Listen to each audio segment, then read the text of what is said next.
One of the most damaging things about chronic pain is not only the pain itself, it's often the story people are given about the pain. Very often, someone goes to see a practitioner, a consultant, or a specialist, and they come away with a label. They may be told their spine is degenerating, their joints are worn out, their posture is poor, their core is weak, their muscles are tight, or that their scan shows arthritis, disc bulges, degeneration, stenosis, or wear and tear. Now, some of those things may be relevant. I'm not suggesting that they should be ignored.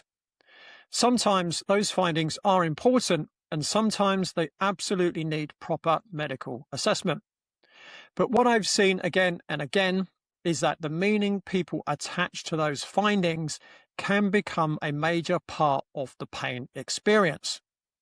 Because if the story you are given makes you feel broken, fragile, fearful, and dependent, then that story can start to shape how you live. It can change how you move. It can change how you breathe. It can change what you avoid. It can change whether you trust your body. It can change whether you see yourself as capable, adaptable, able to recover, or whether you see yourself as damaged and vulnerable. And over time, that can become part of the problem. So I want to be very clear right from the start. I'm not saying pain is imaginary. I'm not saying pain is all in your head, and I'm not saying scans, diagnoses, injuries, joint changes, or tissue damage do not matter. They can matter a great deal, but I am saying that the way we interpret pain can either help us move forward or keep us stuck. And many people with persistent pain have been given explanations that are incomplete, too narrow, or unintentionally frightening. They have been told what a scan shows, but not always helped to understand the whole person. They've been told to rest, stretch, strengthen, medicate, manipulate, inject, or operate, but not always helped to understand why the pain keeps returning. So in this episode, I want to look at some of the biggest myths that keep people stuck in pain. Not to criticize practitioners, not to dismiss anyone's suffering, and not to pretend chronic pain is simple. The aim is to help you ask better questions, because the quality of the questions we ask often determines the quality of the solutions we find. And if you've been stuck in pain for months or years, one of the most important questions you can ask is this: is the story I have been given about my pain actually helping me recover, or is it making me more afraid, more dependent, and less confident in my own body? That is what we're going to explore today. Welcome to Beyond the Pain, the podcast that explores what it really takes to break free from chronic pain and reclaim your life. I'm your host, Leigh Brandon, and someone who's spent over 2 decades helping people get to the root cause of pain that no one else could explain. Whether you're dealing with long-term back issues, joint pain, nerve discomfort, or mysterious symptoms that just won't go away, this show is here to help you go deeper. Because beyond the pain, there's clarity, strength, and power waiting for you. Each week, we'll uncover the physical, emotional, biochemical, and energetic causes of pain and how to transform them. Let's dive deep into this week's episode. In this second episode of the book launch mini-series for my latest book, Beyond the Pain, I want to talk about myths. In the first episode, I spoke about why I wrote the book and why I believe people living in persistent pain need a broader conversation than the one they are often given. Today, I want to go deeper into some of the beliefs themselves. Because when someone is in pain, especially when that has lasted a long time, they are not only dealing with physical symptoms, they are also dealing with meaning. They are asking, what does this pain mean? Am I damaged? Am I safe? Can I trust my body? Should I move? Should I rest? Will this get worse? Is this my life now? Those questions matter enormously, because if the answer someone has been given is your body is wearing out and there's not much you can do, they are likely to behave very differently from someone who has been told your body is adaptable, pain is influenced by many factors, and there may be several things you can begin to change. These two stories create very different futures. One story tends to create fear, helplessness, and resignation. The other creates curiosity, participation, and possibility. And that's really the spirit of this episode. I'm not going to say that every common belief about pain is wrong. I am not going to pretend structural problems do not exist. And I'm not going to say medical diagnoses are irrelevant.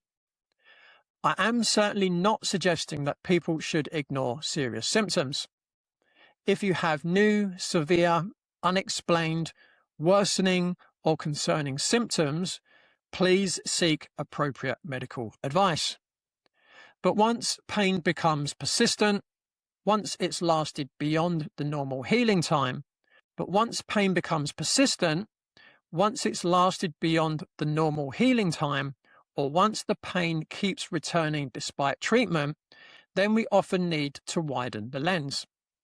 And one of the first ways to widen the lens is to challenge the myths that may be keeping the person, and sometimes even the practitioner, stuck in too narrow a model.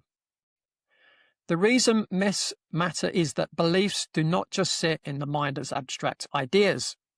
Beliefs influence behavior. If you believe bending is dangerous, you will avoid bending. If you believe your spine is fragile, you will move as though it's fragile. If you believe every flare-up means more damage, you may become frightened every time symptoms increase. If you believe rest is always safer, you may gradually lose strength, confidence, and capacity. If you believe treatment alone should fix you, you may be searching for the next practitioner while never changing the patterns in your own life that keep feeding the pain. And if you believe chronic pain means your life has to shrink, you may stop reaching for the life you actually want. So these myths are not just intellectual ideas. They influence how people live. And because they influence how people live, they can influence recovery. As we go through these myths, I would encourage you not just to ask, do I agree with this? A more useful question might be, have I been living as though this myth is true? Or, has this belief changed how I move, what I avoid, how I feel about my body, or what I believe is possible for me? Let's begin with probably the biggest myth of all. The first myth is that pain always means damage. This is probably the most common belief about pain, and it's very easy to understand why. If you touch a hot stove, you feel pain. If you cut your finger, you feel pain. If you twist your ankle, you feel pain. If you fall and break a bone, you feel pain. So naturally, we begin to associate pain with injury. And in acute situations, that association can be very useful. Pain gets your attention. It makes you stop. It makes you protect the area. It changes your behavior. It encourages you to seek rest or help. In that context, pain is not a mistake. It's part of the body's protective intelligence. The problem is not that pain is never associated with damage. Of course, it can be. The problem is when we assume pain is always a direct measurement of damage. That's where many people with persistent pain can get trapped, because pain is not a simple damage meter. If pain were a perfect measure of tissue damage, then more damage would always mean more pain, less damage would always mean less pain, and no damage would mean no pain. Healing would also be very straightforward. As the tissues healed, the pain would reduce in a neat, predictable line until it disappeared. But that's not how human beings work. People have significant findings on scans and very little pain. Other people have severe pain with very little showing on scans. Pain can flare up when someone is stressed, exhausted, inflamed, frightened, sleeping badly, or feeling unsafe. Pain can reduce when someone feels supported, calmer, confident, well-rested, well-nourished, or engaged in something meaningful. Pain can move around. It can come and go. It can be worse on some days and better on others, even when the tissue itself has not dramatically changed from one day to the next. That tells us something very important. Pain is real, but it's not always telling you exactly how damaged you are. A more useful way to understand pain is as a protective experience produced by the nervous system. And the nervous system does not only respond to tissue damage, it responds to threat. That threat may be physical, but it may also be chemical, emotional, metabolic, social, environmental, or based on past experience. It may be based on fear, uncertainty, or a sense that the body does not currently have enough capacity to meet the demands being placed upon it. So when pain persists, the question is not only what is damaged, that may be a valid question, especially early on, but with persistent pain, we also need to ask, why does the system still feel the need to protect? That is a very different question, and it opens up far more possibilities. Let me give you a simple example. Imagine someone has lower back pain, and they were told years ago that they have a disc bulge. Every time their back hurts, they think, my disc is damaged, I must be making it worse. So they stop bending, they stop lifting, they brace their trunk all day, they move carefully, they monitor every sensation, and they avoid exercise. Over time, they become less strong, less mobile, and less confident. Their nervous system becomes more protective around movement. Now, is the pain real? Absolutely. But is the pain only a direct readout of the disc? Not necessarily. By that point, the pain may also be influenced by fear, guarding, deconditioning, loss of confidence, altered movement patterns, poor sleep, stress, and nervous system sensitivity. The original structure may still matter, but it may no longer be the whole story. This is where people often become trapped. They keep treating the body as though the pain must mean ongoing damage, so they become more and more protective. But in many cases, the nervous system may already be overprotective. More protection is not always the answer. Sometimes the answer is carefully rebuilding safety, confidence, and capacity. Now, I'm not saying people should ignore pain and just push through. That is not the point at all. Pain deserves attention. Pain is information, but information has to be interpreted well.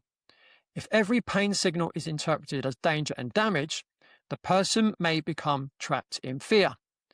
If pain is interpreted as communication from a protective system, the person can become curious. They can start to ask better questions. Is this a tissue problem, a sensitivity problem, a load problem, a recovery problem, a stress problem, or a combination? Is my body asking for rest, better nutrition, better movement, more stability, less inflammation, emotional support, or a more gradual approach? Am I safe to begin rebuilding? What would help this system feel less threatened? Those questions are empowering because they move the person away from the belief that they are simply broken. And that is such an important shift, because once someone believes they are broken, they often stop participating. They become passive. They wait to be fixed. They protect, avoid, and fear.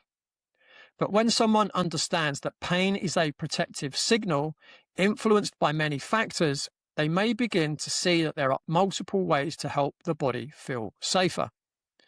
That might include movement, strength, breathing, better sleep, nutrition, reducing inflammatory load, emotional release, changing frightening beliefs, skilled professional support, or gradually returning to activities they have avoided. And very often, it's not one of those things. It's several of them working together. So the replacement belief for this myth is pain is real, but it's not always a direct measure of damage. It's a protective signal influenced by many factors. If you're listening to this and you live with persistent pain, I would invite you to ask yourself whether you've been assuming that every increase in pain means more damage. Have you become afraid of certain movements because you believe they are damaging you? Do you treat your body as fragile? And what might change if you saw pain not as proof that you are broken, but as a signal asking for deeper understanding? That does not mean dismissing pain. It means listening more intelligently. Pain is not a simple damage meter. It's a protective experience produced by the whole person. The second myth is that the site of pain is always the source of pain. Again, this belief makes complete sense at first. If your shoulder hurts, you look at the shoulder. If your knee hurts, you look at the knee. If your back hurts, you look at the lower back. If your neck hurts, you look at the neck. And to be clear, the painful area should be assessed. It would be foolish not to look at it. The painful area may need support. It may be overloaded, inflamed, irritated, sensitized, poorly coordinated, weak, unstable, or restricted. So the myth is not the painful area never matters. The myth is that the painful area is always the primary source of the problem. The body does not work as isolated parts. It works as a connected system. A foot can influence a knee can influence a hip can influence the lower back, the pelvis can influence the spine, the rib cage can influence the shoulder. Breathing can influence neck tension. Jaw tension can influence head, neck, and shoulder patterns. Digestive issues can influence abdominal tone, inflammation, posture, and pain sensitivity. Stress can influence muscle tone, breathing, sleep, and recovery. Old injuries can create compensation patterns that show up elsewhere years later. So the site of pain gives us useful information, but it may not tell us the whole story. Sometimes the painful area is the victim, not the villain. It's the area that has been overloaded by a pattern elsewhere. For example, someone may have knee pain. The knee is painful, so they naturally focus on the knee. They may ice it, massage it, strengthen it, stretch it, tape it, brace it, or have treatment directed at the knee. Some of that may help and may be appropriate. But what if the knee is being overloaded because the foot collapses excessively when they walk? What if the hip lacks control? What if the pelvis is unstable? What if their gait pattern has changed after an old ankle injury? What if their training load increased too quickly? What if inflammation is amplifying sensitivity? What if their recovery is poor because they're sleeping badly and under constant stress? In that case, the knee matters, but the knee is not the whole story. If all we do is chase the knee, we may calm symptoms temporarily, but miss the pattern that keeps irritating it. The same can happen with shoulder pain. Someone may focus entirely on the shoulder joint, but the shoulder is influenced by the neck, the rib cage, thoracic spine, breathing mechanics, scapular control, grip strength, training load, and even stress-related tension. So if a person has shoulder pain and we only treat the shoulder, we may miss the reason the shoulder is being asked to work in a compromised way in the first place. The same is true with lower back pain. The lower back may be painful, but it may be influenced by the hips, feet, pelvis, abdominal function, breathing pattern, jaw tension, digestion, emotional guarding, inflammatory load, work posture, lifting mechanics, and recovery capacity. Again, the back matters, but the back may not be the whole story. This is one of the reasons people often get temporary relief. A local treatment may calm the area, a massage may reduce tension, a manipulation may change sensory input, a stretch may create a short-term feeling of looseness, an exercise may temporarily improve activation, but if the wider patterns remain unchanged, the pain may return. And when it returns, people often think nothing works. But sometimes the more accurate interpretation is that helped one part of the pattern, but we have not yet understood the full pattern. This is a very different way to think. It moves us from body parts to relationships. Instead of asking what hurts, we also ask what is influencing the area that hurts. What loads are being placed on it? What is happening above and below it? What is happening systemically? What is the person's stress load? What's their sleep like? What's their digestion like? What movements do they avoid? What movements do they repeat? What old injuries might still be influencing them? What else is the body trying to cope with? This is where a whole person approach becomes so important, because pain may be local, but the influences on pain can be global. A person may feel pain in one area, but the reasons for that pain may include structural, metabolic, emotional, and neurological factors all interacting. That does not mean we make the assessment vague. It means we make it more complete. We do not throw away local assessment. We place it inside a bigger map. If you're listening to this, a useful reflection might be whether you've been chasing the painful area for months or years. Have you looked above and below that area? Have you considered whether other systems in the body could be influencing this pain? Have you noticed patterns around stress, sleep, digestion, movement, or emotional load? Does the pain always behave mechanically, or does it change with life circumstances? These questions can reveal a lot, because if the pain changes depending on sleep, stress, food, emotions, fatigue, or environment, that tells us the pain is being shaped by more than just one tissue. And again, that's not bad news. It's potentially good news, because if more than one thing is influencing the pain, then more than one thing may be available to help. So the replacement belief here is this: pain location gives useful information, but it does not always reveal the full pattern. The painful area may be the place that it's complaining the loudest, but it may not be the whole story. The third myth is that if the scan shows degeneration, that explains everything. This is one of the most powerful myths, because scan findings can feel very concrete. When someone sees words like degeneration, arthritis, disc bulge, stenosis, narrowing, wear and tear, or joint changes, it can feel as though the mystery has been solved. The scan shows something, the person has pain, therefore the scan finding must be the complete explanation. And sometimes imaging findings are very important. I want to be clear about that. Scans can be extremely useful. They can identify serious pathology. They can help rule things in or out. They can guide medical decision-making.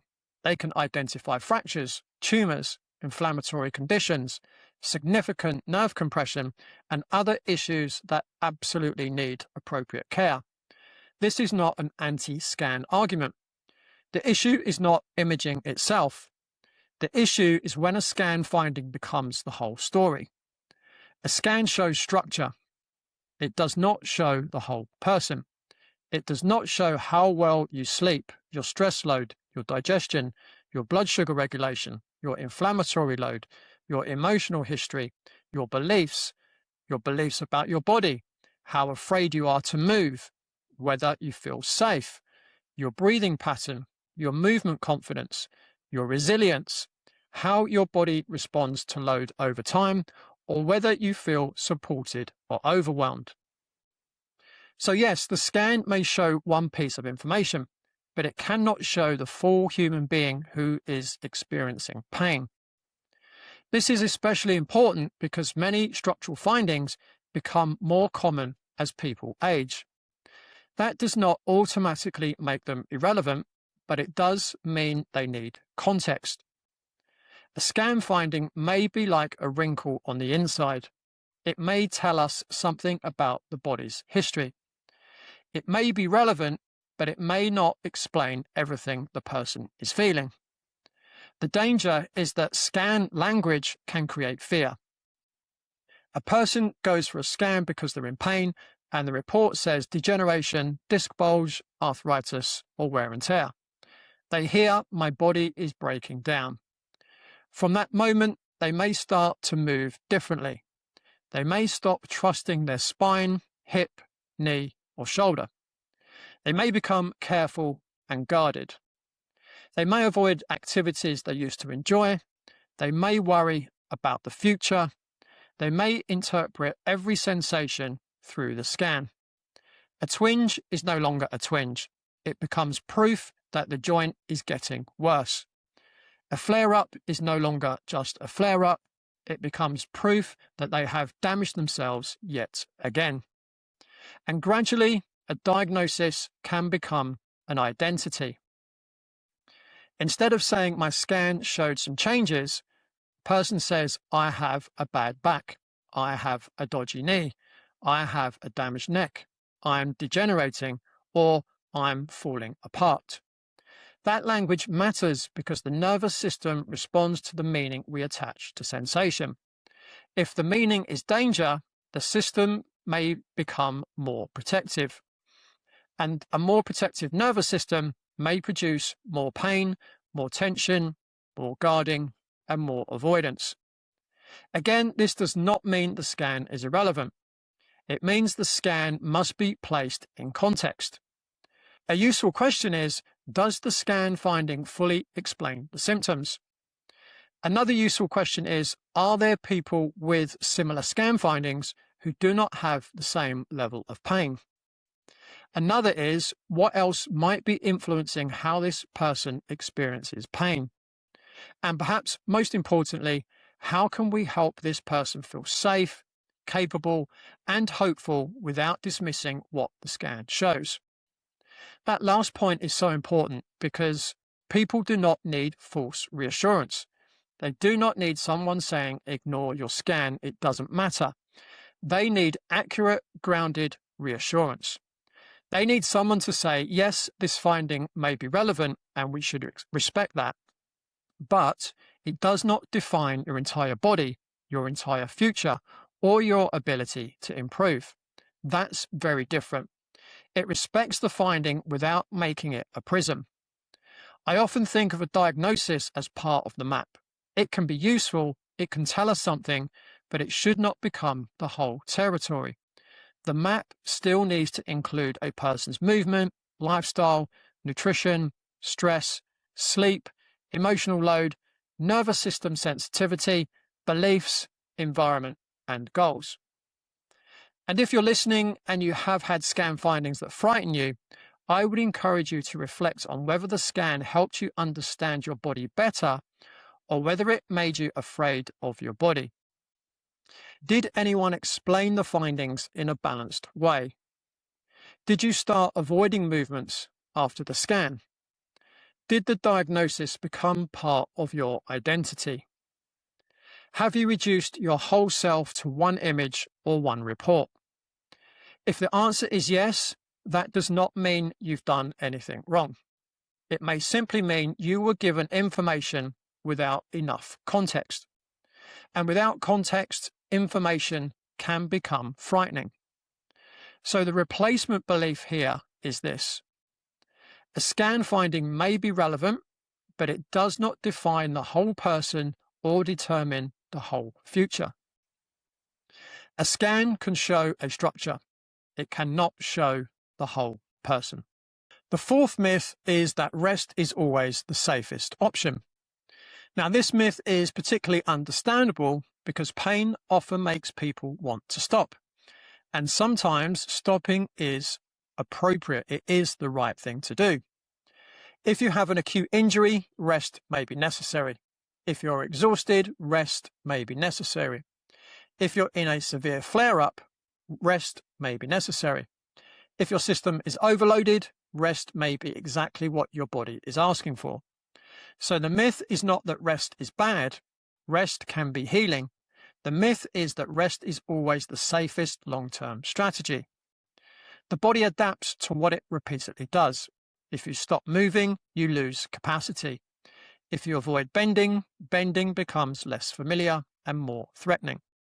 If you stop loading the body becomes less able to tolerate load. If you avoid every movement that might produce discomfort, your nervous system may become more protective, not less. This is where many people get trapped. They're afraid of pain, so they avoid movement. Avoidance reduces symptoms temporarily, which reinforces the belief that movement was dangerous. But over time, their world gets smaller. They do less. They lose strength, mobility, cardiovascular fitness, and confidence. The nervous system becomes alert around movement, and then even small movements can start to feel threatening. This is not because the person is weak. It's a predictable adaptation. The body becomes better at what it practices. If it practices avoidance, it becomes good at avoidance. If it practices fear, it becomes good at fear. If it practices safe, appropriate movement, it can begin to rebuild confidence and capacity. But there is another trap here as well. The opposite of rest forever is not pushing through everything. Some people hear that rest is not always the answer and think, right, I need to toughen up and push through. But pushing through can also be harmful if the body is not ready. If someone repeatedly exceeds their capacity, flares themselves up, ignores warning signs, and treats pain as an enemy to defeat, they may reinforce the pain cycle from the other direction. So the answer is not rest forever, and the answer is not force through. The better question is, what is the right dose? That question is incredibly important. What is the right dose of movement for this person today? What can they do without creating a major flare-up? What movement helps them feel safer, more confident, and more capable?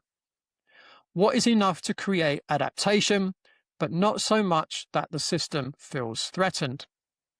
What can be progressed gradually? This is where recovery becomes more intelligent. Instead of thinking in extremes, we think in dosage. Rest has a dose. Movement has a dose. Strength training has a dose. Stretching has a dose.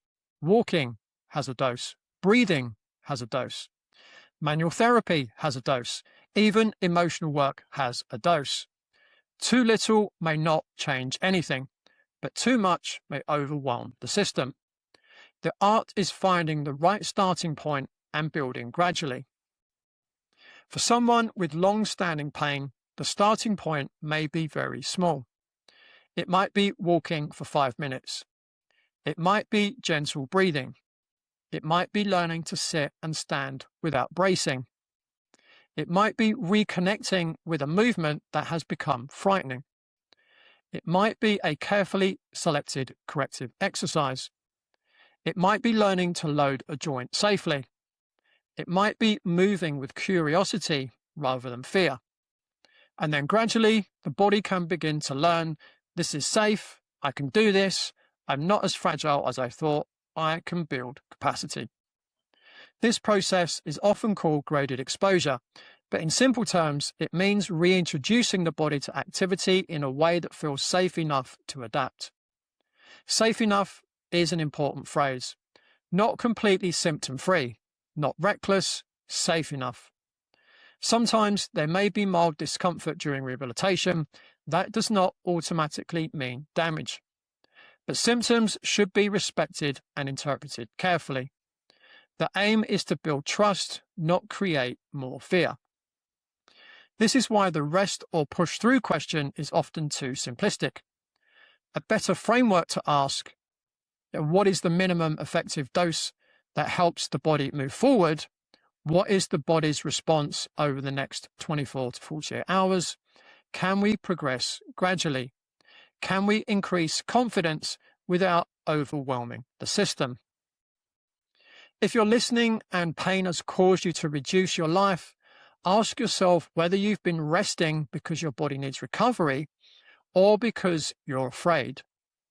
Have you avoided certain movements for so long that they now feel more threatening? Do you tend to swing between doing nothing and doing too much? What is one small, safe, appropriate way you could begin rebuilding capacity? That might be something to explore with the right professional support, because sometimes we do need guidance to find the right dose.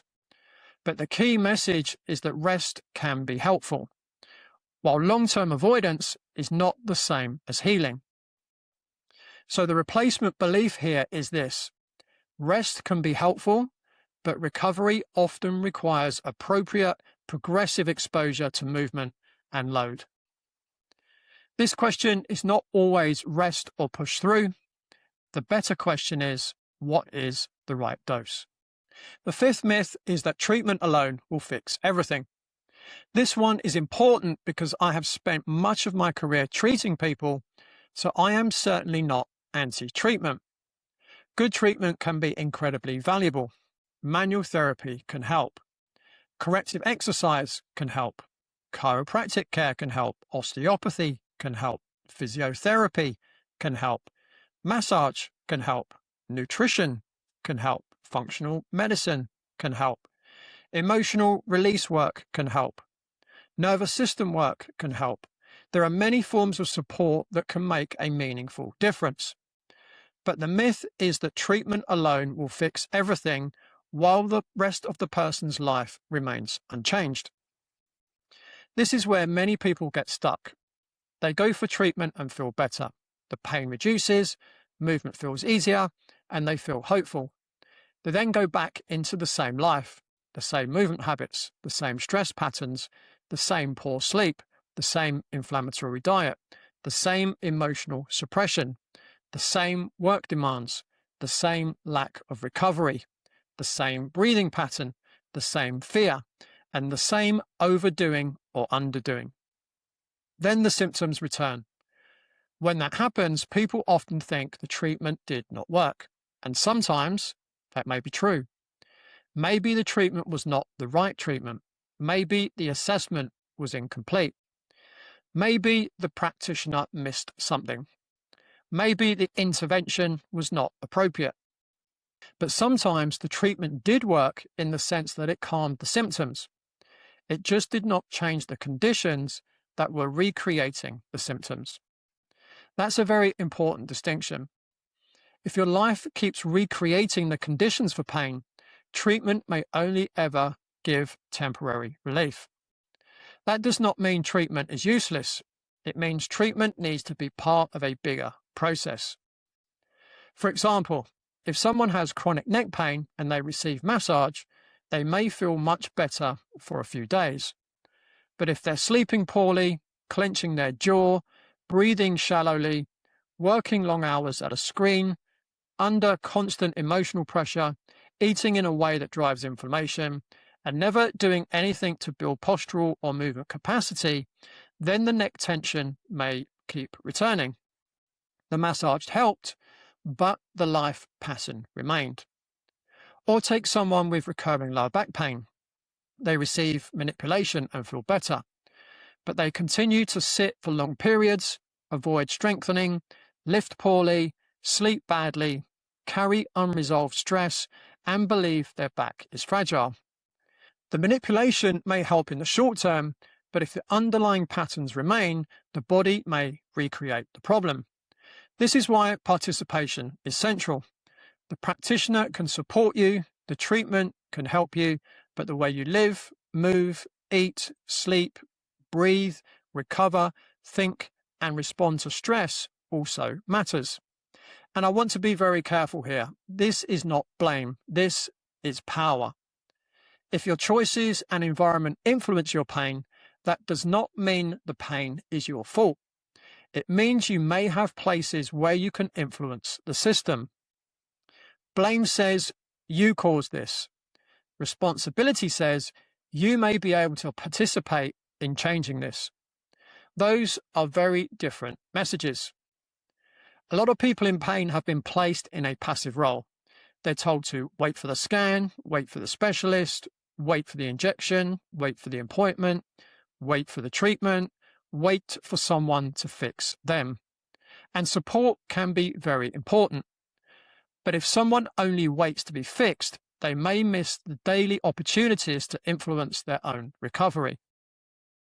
Those opportunities might include what time they go to bed, what they eat, how they breathe, how they move, how they pace activity, how they respond to stress, how they speak to themselves, whether they ask for help, whether they set boundaries, whether they gradually rebuild confidence, whether they notice patterns, and whether they treat pain as an enemy or as information. This is what I mean by participating in recovery. It's not about doing everything alone. It's not about rejecting professional support. It's not about blaming yourself. It's about becoming an active participant in creating the conditions for healing. A good practitioner should help with that. They should not simply do things to you. They should help you understand the body, recognize patterns, make better decisions, and become more capable over time. Where appropriate, they should help you need them less, not more. That is not always the way the system works. Sometimes people are kept dependent. They are told, they'll need endless adjustments, endless treatments, sessions, endless releases, endless external fixes. And again, ongoing care may sometimes be useful, but if the person never develops agency, confidence, or understanding, something is missing. So if you're listening to this, I would invite you to reflect on whether you've been waiting for someone else to fix you.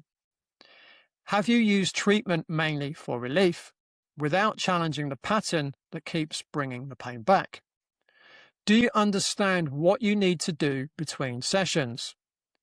Do you feel more capable over time or more dependent? What parts of your recovery can you participate in? These are not always comfortable questions, but they are often liberating because they bring the focus back to what can be influenced. So the replacement belief here is this: treatment can help, but lasting change often requires active participation. If your life keeps recreating the conditions for pain, treatment may only ever give temporary relief. The sixth myth is that chronic pain means your life has to shrink. This is one of the saddest parts of persistent pain because the pain itself is hard enough, but the loss of life around the pain can be even harder. People stop doing the things they love. They stop exercising, socializing, traveling, playing sport, gardening, dancing, walking as far as they used to, picking up children or grandchildren, saying yes to invitations, making plans, and trusting their body. Eventually, their life becomes organized around the pain. Now, sometimes adjustments are necessary. I don't want to minimize that. If someone is in severe pain, it may not be realistic to carry on as though nothing has changed. There may need to be pacing, rest, modifications, and a period of healing. But the long-term goal should not be to build a smaller and smaller life around pain. The long-term goal should be to rebuild capacity, confidence, and freedom. That's why I often say that overcoming pain is not just about reducing symptoms. It's about getting your life back. Pain can take more than comfort. It can take identity, confidence, hobbies, relationships, independence, joy, and that sense that the future is open. And when someone starts to believe this is just my life now, that belief can become incredibly heavy. Again, this is not about false positivity. I'm not saying everyone can instantly do everything they used to do. I'm not saying recovery is always easy. I'm not promising a magic solution. But I do think the goal matters. If the goal is only less pain, the person may still live a smaller life. But if the goal is more life, then the conversation changes. We begin asking, what matters to you? What have you stopped doing that you would love to return to? What would freedom look like for you? What activity would make life feel more like yours again? What capacity would need to be rebuilt? What fear would need to be softened? What support would help you move towards that? This is very important because pain recovery should be connected to meaning. People do not just want less pain in an abstract sense. They want to play with their children, sleep through the night, walk the dog, travel, work without suffering, exercise, feel useful, feel attractive, feel independent, enjoy their body again, and live without constantly calculating the cost of every activity. This is what pain can steal, and that is what recovery should aim to restore. This is why the phrase life without limitations matters so much to me. Pain can make people feel limited in every direction. The aim is to help them gradually rebuild a life that feels less governed by pain and more guided by purpose, freedom, and possibility. That may happen slowly. It may begin with very small steps. For one person, it may be walking to the end of the road. For another, it might be getting back to the gym. For another, it might be gardening for 20 minutes. For another, it may be going out for dinner without fear. For another, it may be returning to tennis, running, cycling, or dancing. For another, it may be simply trusting that their body is not the enemy. The important thing is that the goal is not to organize your entire life around pain forever. The goal is to rebuild, and rebuilding usually requires both compassion and courage. Compassion because you cannot bully a threatened system into safety. Courage because recovery often requires taking steps into activities that have become associated with fear. This is another reason the myths matter. If you believe pain always means damage, your life will shrink. If you believe the painful area is always the source, you may keep chasing symptoms and miss the larger pattern. If you believe your scan is your destiny, your life may shrink around a diagnosis.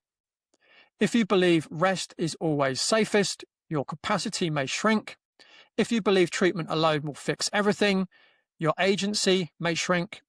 And if all of those beliefs come together, the person may feel trapped.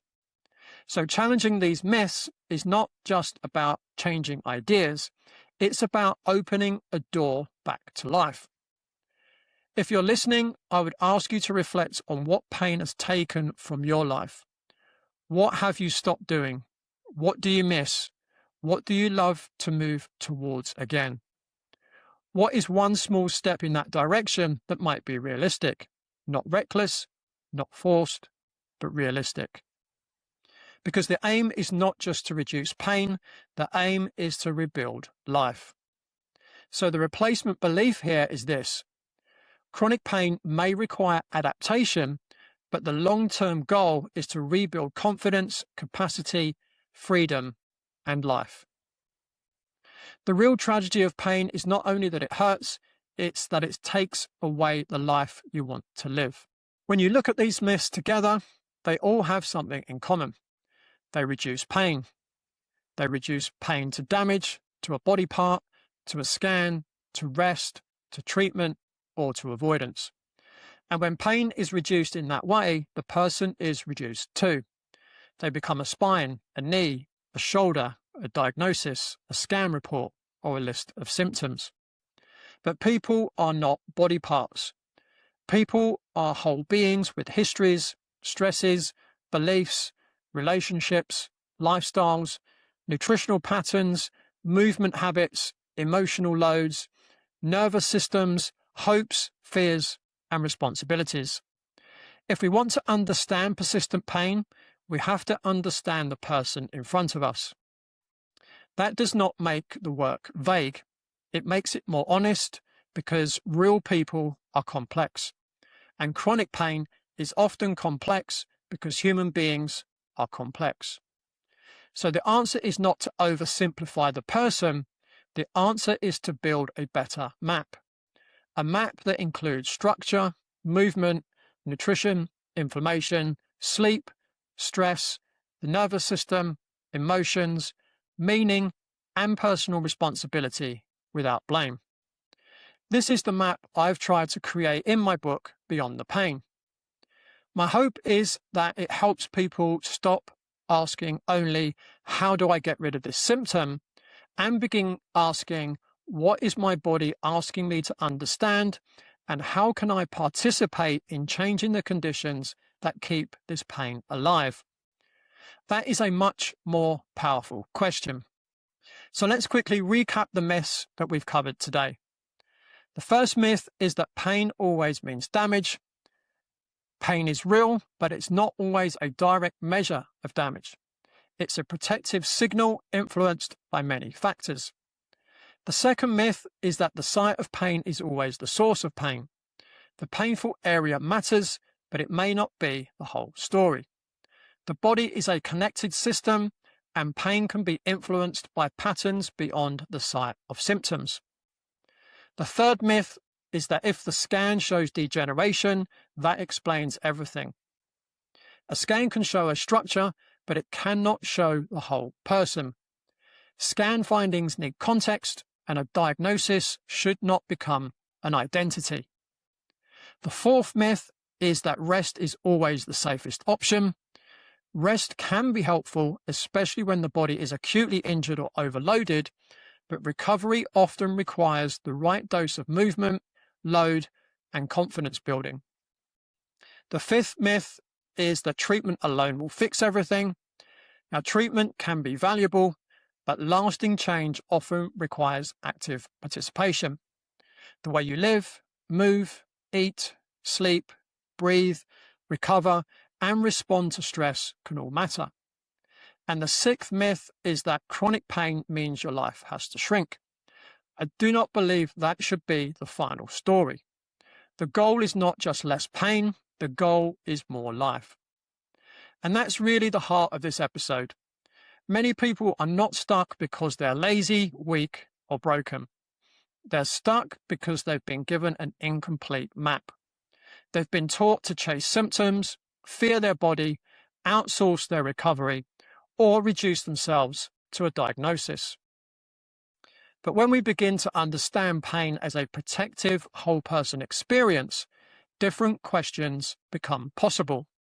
Not just what is wrong with me, but what is my body trying to communicate? What is increasing threat? What is reducing capacity? What can I influence? What support do I need? What would help me feel safer, stronger, better nourished, better rested, and more confident? And what life am I trying to rebuild? Those questions are not quick fixes, but they are better questions. And better questions often lead to better paths. These are exactly the kinds of ideas I explore in more depth in my book, Beyond the Pain, a whole person approach to understanding pain and participating in recovery. The book is not a magic solution, and it's not a replacement for proper professional support. What I hope it will do is help you understand pain differently, ask better questions, and begin participating more actively in your own recovery. If you would like to be the first to know when it's released and get access to a free chapter from the book, you can join the waitlist at bodycheck.co.uk/book-waitlist. That's bodycheck.co.uk/book-waitlist. And the link will be in the show notes. So that's it from me for this week. But be sure to tune in, same time, same place, next week on Beyond the Pain. Thanks for listening to Beyond the Pain.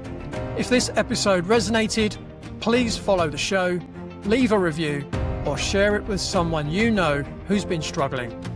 And remember, pain is not permanent. With the right insight and support, you can turn it into power. Until next time, stay open, stay strong, and keep moving beyond the pain.